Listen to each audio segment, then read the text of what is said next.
Hello, कैसे हैं? तो दोस्तों चलिए आज हम लेकर आए हैं चैप्टर 2 का शॉर्ट नोट्स। जी हाँ दोस्तों, पिछले चैप्टर में हम इलेक्ट्रोस्टैट का चैप्टर 1 जिसमें electric field and Gauss law पढ़ना है उसका हम शॉर्ट नोट्स आपको करवाए थे। वो वीडियो प्लेलिस्ट में है, अगर आप नहीं देखे हैं तो प्लीज जाकर उसको देखिए। आज हम लेकर आए हैं इलेक्ट्रोस्टैटिक पोटेंशियल का शॉर्ट नोट्स। तो आज आपको हम बहुत शॉर्ट में पूरा चैप्टर 2 इलेक्ट्रोस्टैटिक पोटेंशियल रिवाइज करवाने वाले। कैपेसिटेंस अभी हम नहीं करवा रहे हैं क्योंकि उसका हम सेपरेट वीडियो बनाएंगे ताकि आपको कोई कंफ्यूजन ना हो।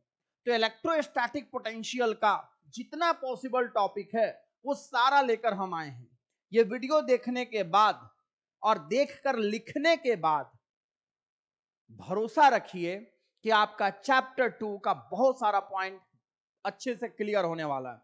तो वीडियो के एंड तक दोस्तों बने रहिएगा, और जो लोग इस चैनल को पहली बार देख रहे हैं वो प्लीज इसको सब्सक्राइब कर दीजिएगा, क्योंकि आपकी एक सब्सक्राइब करने से, आपकी एक छोटे से हेल्प से, है ना, कुछ बहुत बड़ा आगे चलकर होने वाला है। तो चलिए आते हैं आज के हम टॉपिक पे। एक और मैसेज है आपके लिए कि 11th का तो न्यू बैच आ ही रहा है, 12th का भी एक न्यू बैच आ रहा है जो क्रैश कोर्स का बैच है। जी हाँ दोस्तों, वैसे बच्चे 12th में जिनका फिजिक्स अच्छा नहीं चल रहा है वो कहीं भी अगर पढ़ रहे हैं वो फ्यूसिस में क्रैश कोर्स ज्वाइन कर सकते हैं, जो कि बहुत लोएस्ट फीस पे है। और आप आकर जो बचे हुए टाइमिंग है या बचा हुआ चैप्टर है, वैसे आपको उस क्रैश कोर्स में भी हम पीछे के चैप्टर्स का भी एक रिव्यू करवा देंगे। तो आप दोस्तों 12th में भी आकर आप क्रैश कोर्स ज्वाइन कर सकते हैं। डिटेल बाकी चीज के लिए, इंफॉर्मेशन के लिए नंबर पे कॉल कर लीजिएगा। तो चलिए स्टार्ट करते हैं, और स्टार्ट अपने अंदाज में करते हैं कुछ बेहतरीन लाइन के साथ। सुनिएगा। जमी का एक सितारा आसमान ढूंढता है, जमी का एक सितारा आसमान ढूंढता है, वो अपनी जिंदगी में एक मकाम ढूंढता है। बड़ा बेचैन सा रहता है आजकल अक्सर, बड़ा बेचैन सा रहता है आजकल अक्सर, जरा सुकून जरा आराम ढूंढता है। दिल किसी चीज में लगता तो नहीं लेकिन, दिल किसी चीज में लगता तो नहीं लेकिन, दिल लगाने के बहाने तमाम ढूंढता है। उसके कुछ कायदे दुनिया से जुदा है बिल्कुल, उसके कुछ कायदे दुनिया से जुदा है बिल्कुल, वो एक शख्स में सारा जहान ढूंढता है। नमस्कार, चलिए अब हम आज का सेशन का शुरुआत करते हैं और टॉपिक का पहला टॉपिक हम लेते हैं, ध्यान दीजिएगा। तो चलिए सबसे पहले आज हमको रिवीजन करना है potential due to point charge. जी हाँ दोस्तों, ये चैप्टर 2 का पहला टॉपिक है। ये हम आपको चैप्टर 2 का शॉर्ट नोट्स बता रहे हैं, ये हम पहले ही आपको बोल चुके हैं। अब ध्यान दो, पिछले चैप्टर में हम पढ़े थे कि अगर कोई एक चार्ज है, एक पॉइंट चार्ज है, पता है चार्ज का हालत एक बल्ब की तरह होता है। जैसे अंधेरे में अगर तुम एक बल्ब जला दो तो बल्ब से निकलने वाला रेज जो है उस अंधेरे के डार्कनेस को मिटा देता है। पता है वही हाल चार्ज के साथ होता है। चार्ज का प्रॉपर्टी याद ना रहे तब दिमाग में बल्ब का प्रॉपर्टीज याद रखना। किसी भी पॉइंट पर जब तुम चार्ज रखोगे तो उसके स्पेस में उस चार्ज का एक स्ट्रेंथ क्रिएट हो जाएगा, उसका एक अपना एक इन्फ्लुएंस क्रिएट होगा। तो हम लोग पढ़े थे कि किसी भी एक पॉइंट चार्ज के कारण अगर हमको P पर फील्ड निकालना, इलेक्ट्रिक फील्ड का जो फॉर्मूला था वो था KQ/R²। पता है फील्ड और पोटेंशियल में जमीन आसमान का अंतर होता है। किसी भी पॉइंट पर पोटेंशियल निकालने के लिए पता है आपको क्या करना पड़ता है? वर्क। हम तुमसे पूछेंगे कि घर में सब्जी कहां से लाते हो, तो कोई आदमी घर में सब्जी शायद ही कोई होगा जो अपने कैंपस में उगाता होगा। 99.99% लोग बाजार जाता है सब्जी लाने के लिए। तो घर में सब्जी लाने बाजार जाना पड़ता है, उसी तरह से पोटेंशियल निकालने के लिए हमको वर्क करना पड़ता है। याद रखना, घर के सब्जी लाने के लिए बाजार जाएंगे पोटेंशियल निकालने के लिए हम भी वर्क करेंगे, कहां से, रेफरेंस पॉइंट से। तो अगर हमको P पर पोटेंशियल जानना है तो फील्ड के बाहर एक हम पॉइंट लेंगे फार अपार्ट, जिसको हम बोलते हैं रेफरेंस पॉइंट, और क्या करेंगे, एक यूनिट टेस्ट चार्ज, जी हां दोस्तों आप सही सुने, एक यूनिट टेस्ट चार्ज पर हम वर्क करेंगे very slowly, very very slowly, कछुए के चाल से भी स्लोली। इस क्यू नॉट को हम इन्फिनिटी से पी तक लाएंगे। जो हम वर्क करेंगे, गौर करो पोटेंशियल का डिफिनेशन बड़ा इंटरेस्टिंग है। वर्क कहां से हो रहा है, इन्फिनिटी से पी तक हो रहा है। कर कौन रहा है, एजेंट, और कितना चार्ज पे कर रहा है, q naught, unit test charge. तो किसी भी यूनिट टेस्ट चार्ज पर जो वर्क होता है वही हमारा उस पॉइंट का पोटेंशियल देता है। जब तुम वर्क निकालोगे, ठीक है, अब तुम कहोगे कि यहां से यहां तक का वर्क कितना होगा, वो भी हम लिख देते हैं। तो वर्क होगा इन्फिनिटी से पी तक का के q naught by 4 pi epsilon naught r, इतना वर्क होता है। इसका डिटेल डेरिवेशन पढ़ाए थे, डेरिवेशन में तुमको अभी जाने का जरूरत नहीं है। और इस वर्क को जब क्यू नॉट से डिवाइड करोगे तो ये तुम्हारा पोटेंशियल का फॉर्मूला बन जाएगा, ठीक है। तो कभी भी तुम मेन ये याद रखो, ये तुम्हारे लिए इंपॉर्टेंट है। आज के बाद से कभी कोई पोटेंशियल पूछेगा तो बोलना वर्क ऑन यूनिट चार्ज।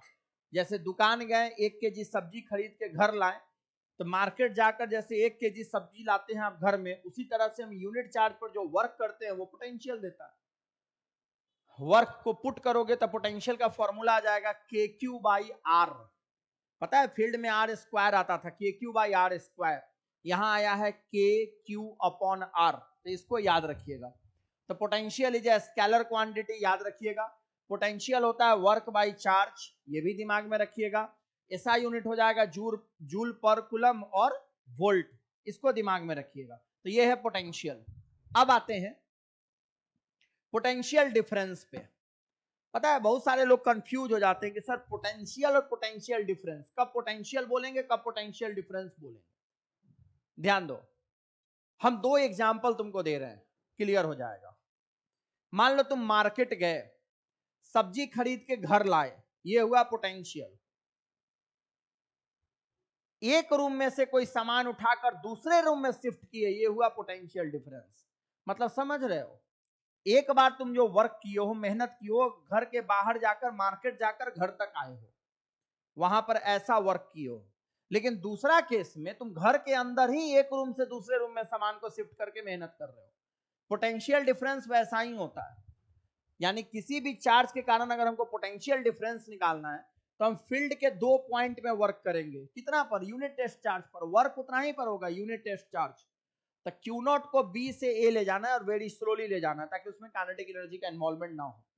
तो डिफिनीशन कहता है अगर हम बी से ए वर्क कर रहे हैं तो V A minus V B. गौर किया, हम बी से ए जा रहे हैं तो हम जिधर से जिधर जाएंगे डिफरेंस अपोजिट लेंगे। तो V A minus V B, और कितना चार्ज को ले जा रहे हैं, क्यू नॉट, तो work done by q naught हो गया। तो पोटेंशियल निकालने में हम फील्ड के बाहर एक पॉइंट लिए थे और वहां से फील्ड के अंदर वर्क कर रहे थे। याद रखिएगा पोटेंशियल डिफरेंस में दोनों पॉइंट फील्ड के अंदर ही है। अब वर्क डन कितना होगा बी से, वो भी यहां लिख दिए हैं, ये 2 पॉइंट के बीच वर्क डन होगा। और वर्क डन इंटरेस्टिंग बात है कि पाथ पर डिपेंड नहीं करेगा। अगर आपसे कोई पूछता है कि इलेक्ट्रोस्टैटिक फोर्स किस नेचर का है, तो कंजर्वेटिव नेचर का होता है। क्लास 11th में पढ़ाए थे कंजर्वेटिव फोर्स, याद करना, सबका वीडियो बनाकर अपलोड करके याद दिला देंगे तुमको, टेंशन फ्री रहो। तो वर्क डन तुम्हारा ये होगा। इस वर्क डन का वैल्यू यहां पर पुट करोगे तब पोटेंशियल डिफरेंस आएगा q by 4 pi epsilon naught 1 by r A minus 1 by r B. तो इसको दिमाग में रखिएगा। तो पोटेंशियल हो गया, पोटेंशियल डिफरेंस हो गया। अब आगे बढ़ते हैं, तीसरा है पोटेंशियल फ्रॉम फील्ड। इसको सुनिएगा जरा,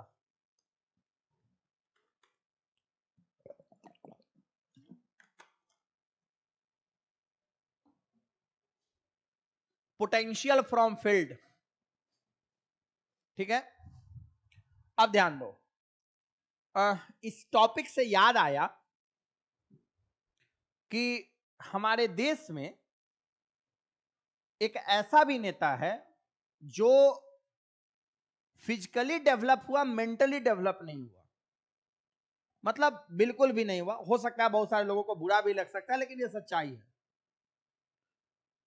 और उस नेता का इंट्रोडक्शन है कि वो बेचारे आलू से सोना निकालते हैं। ऐसा कमाल का टेक्नोलॉजी उन्होंने देश पर शासन किया, लगभग 50 साल शासन किया। फिर भी वो इंसान हर भाषण में यही कहता है कि गरीबी हटाओ। अरे भाई, तुम देश पर 50 साल शासन किए और अगर देश में आज भी गरीबी है तो सीधा सा बात है कि फेल्योर तुम्हारा है। खैर, इस पर एक दिन अलग से बात करेंगे, पॉलिटिक्स पे भी बहुत मजा आएगा। तो आलू से सोना बनाने का जो टेक्निक होता है, एक तरफ आलू डालो एक तरफ सोना निकल रहा है, भाई साहब के अकॉर्डिंग उसी तरह से अगर हमको फील्ड दिया हो और पोटेंशियल निकालना हो, क्या टेक्निक अपनाएंगे? गौर करना, इलेक्ट्रिक फील्ड दिया हुआ है और उसको इलेक्ट्रिक पोटेंशियल में कन्वर्ट करना है। तो इसके लिए एक फॉर्मूला होता है E equal to minus dV by dr। याद रखना, dV बाई dr को हम क्या बोलते हैं? Potential gradient. इसको पोटेंशियल ग्रेडियंट बोला जाता है। पता है ग्रेडियंट किस में लगता है? किसी भी फिजिकल क्वांटिटी का रेट ऑफ चेंज जब डिस्टेंस के रेस्पेक्ट में निकलता है। देखो बहुत बड़ा बात बोल रहे हैं, यहाँ टाइम अगर रहता तो ग्रेडियंट नहीं कहलाता। अगर dV बाई dt रहता तो ग्रेडियंट नहीं कहलाता, dV बाई dr है। मतलब ये बता रहा है कि वोल्टेज का जो रेट ऑफ चेंज है वो डिस्टेंस के साथ हो रहा है, इसलिए इसको ग्रेडियंट बोले। तो E होता है माइनस dV बाई dr। तो कभी भी पोटेंशियल दिया हो और आपसे कहे कि फील्ड कितना होगा, तो बस आपको यही काम करना है, माइनस dV बाई dr। ठीक है? तो आज के बाद से कभी भी जैसे आलू से सोना बनाया जाता है, उसी तरह से फील्ड से पोटेंशियल बनाने के लिए हम पोटेंशियल का डेरिवेटिव निकालते हैं, इसको दिमाग में रखिएगा।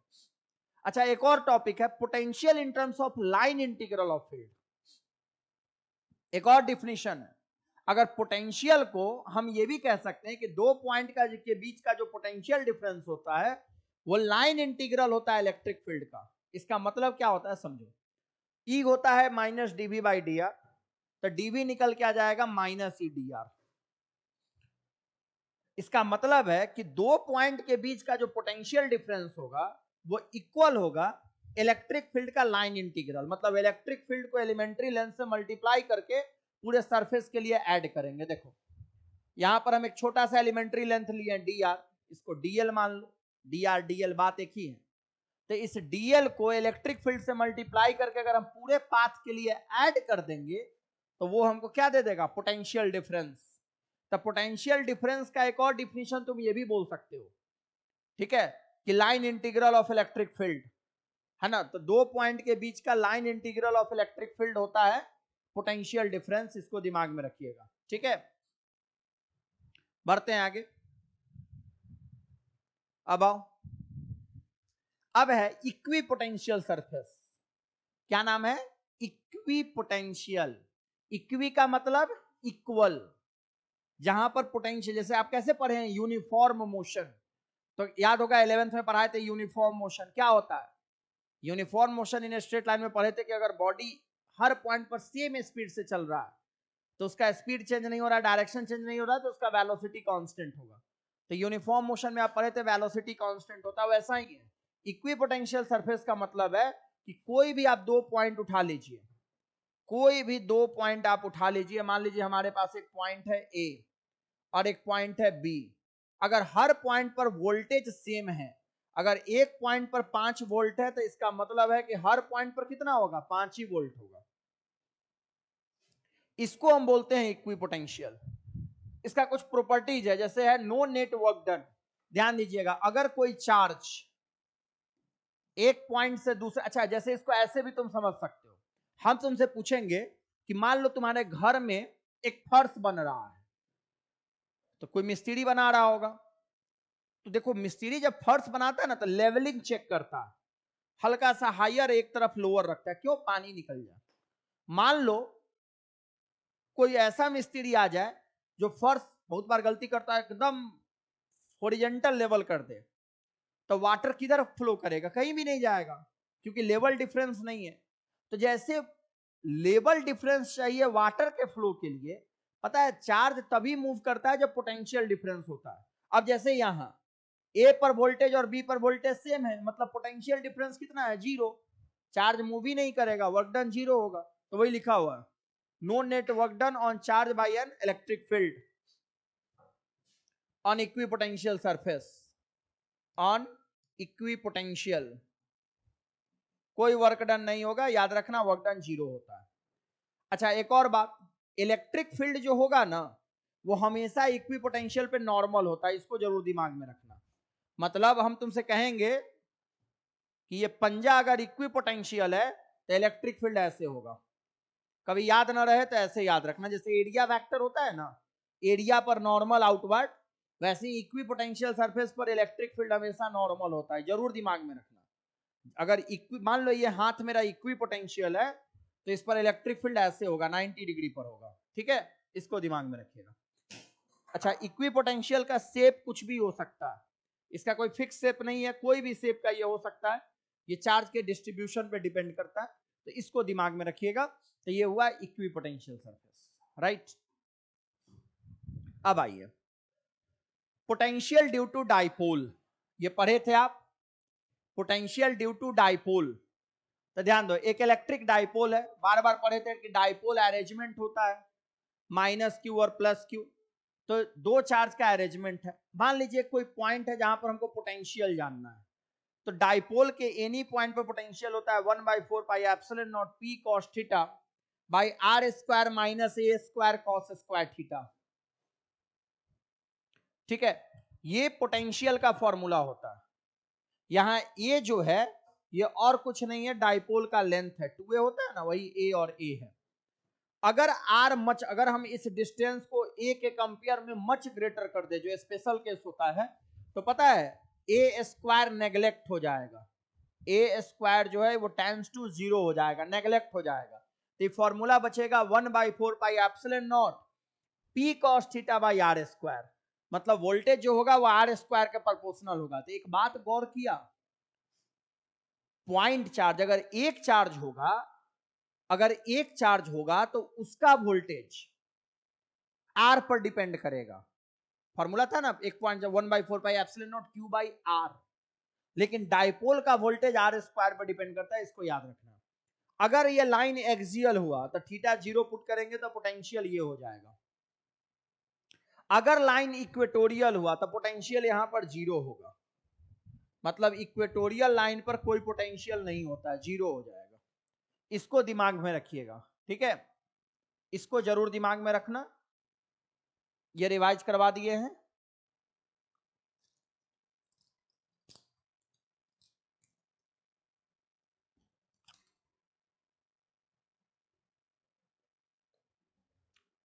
चलिए बढ़ते हैं आगे।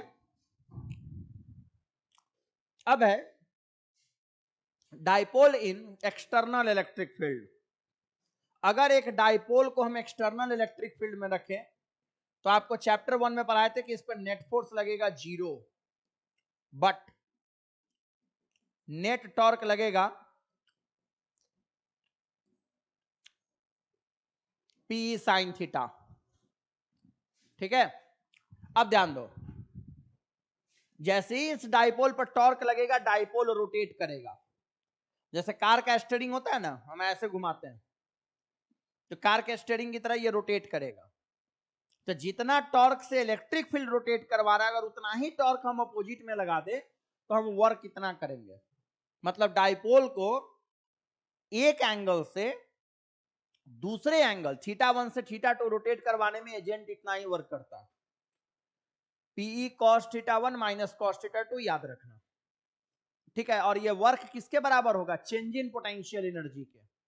ये वर्क क्या देगा, क्योंकि हमेशा पढ़े हो ना कि वर्क जो होता है ना वो एनर्जी का रास्ता होता है, हमेशा याद रखना।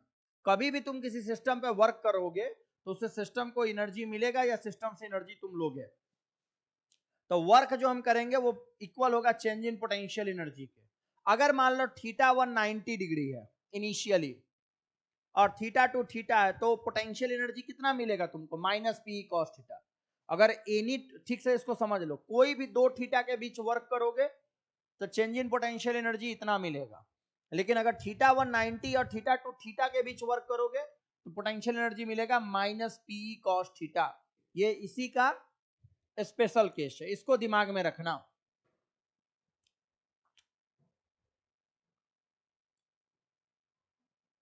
चलो अब आगे देखो।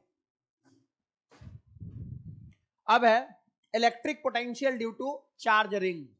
जैसे चार्ज रिंग का इलेक्ट्रिक फील्ड पढ़ाए थे जब पहला चैप्टर का हम शॉर्ट नोट्स पढ़ा रहे थे, उसी तरह से यहां चार्ज रिंग है।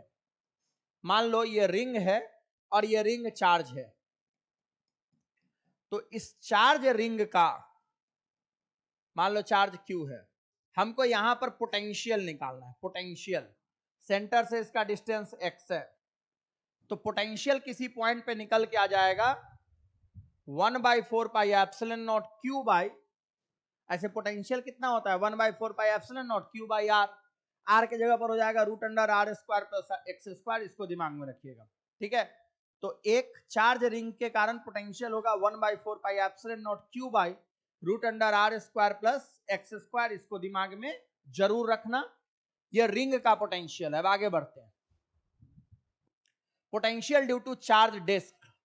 अगर मान लो हमारे पास एक चार्ज डिस्क है, ध्यान दो, हमारे पास एक चार्ज डिस्क है जिसमें चार्ज है Q, ठीक है।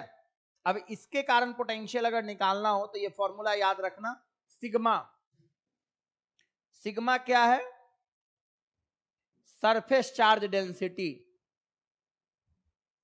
चैप्टर 1 में पढ़ाए थे। सिग्मा है सरफेस चार्ज डेंसिटी, तो पोटेंशियल होगा P पर sigma by 2 epsilon not √R² plus x² minus x। यानी किसी भी पॉइंट पर सेंटर से x डिस्टेंस पर कोई पॉइंट है, उस पर पोटेंशियल इतना होगा। अगर पूछा जाएगा कि सेंटर पे पोटेंशियल बताओ O पर, तो सेंटर पर x रख दोगे 0, तो पोटेंशियल आ जाएगा तुम्हारा सिग्मा R/2 एप्सिलॉन नॉट।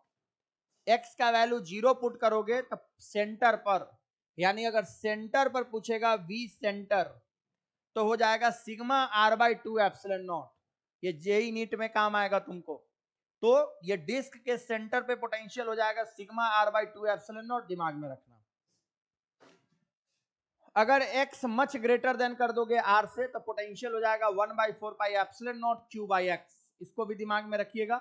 ये स्पेशल केस है फार अपार्ट के लिए, अगर डिस्टेंस बहुत ज्यादा बढ़ा दोगे उसके लिए, ठीक है। चलो आगे बढ़ते हैं। अब आओ potential energy due to system of two charges.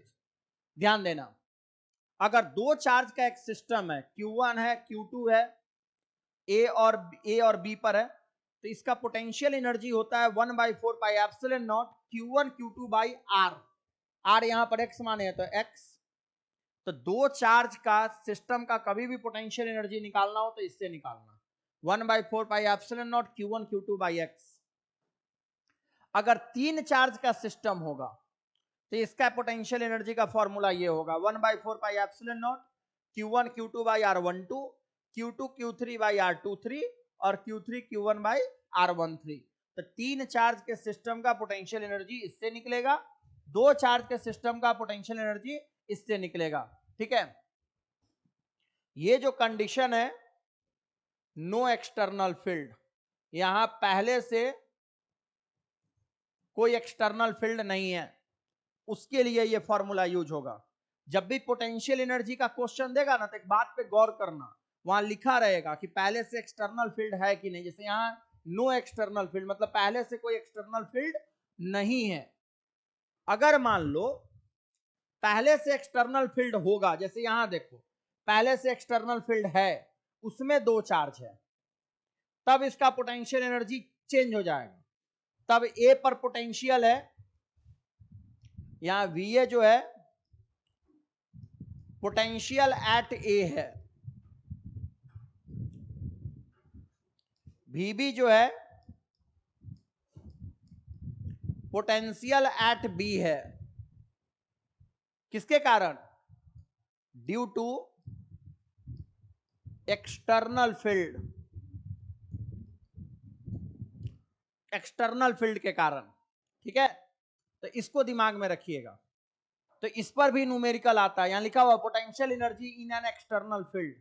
फर्क दोनों में समझना, यहां पहले से एक्सटर्नल फील्ड नहीं था, यहां पहले से एक्सटर्नल फील्ड है, तब इसका पोटेंशियल एनर्जी हम इस फॉर्मूला से निकालेंगे, ठीक है।